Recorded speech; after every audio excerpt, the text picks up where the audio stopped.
to dito. Although, kuhaon ko nila, sumao na siya.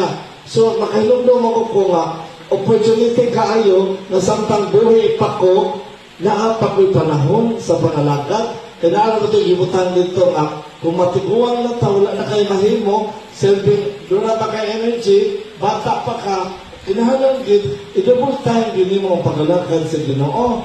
Unya, karon sa last Sunday o Saturday, nitesa sa nangakong youth, layo-layo na bakitong ilaha, dapat sa Cordoba, nga tayo pwede ka ng ari ka kay mabalhin sila balay na napaampo sila, napasinakol pag Sabado, pagkaugma sa napaintron sa Divine Mercy. So kaduha ko nagpalit-balit ba sa Lapu-Lapu.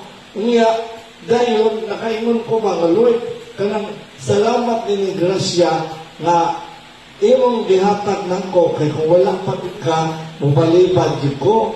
Sumunod na maka-ingon ko nga, pribilehiyo ka nato, opportunity kay nato, nga gitagaan tagtahas sa Ginoo, nga motiman sa iyang mangkaniro, dili kinahanglan nga magpari ta magmadre, kung sa estado sa itong kinabuhi, minyo man ta, single man ta, o unsa ba niya, importante nga sensitive lang din ta sa gugma o sa grasya sa Ginoo. Kaya diha rin niya, kung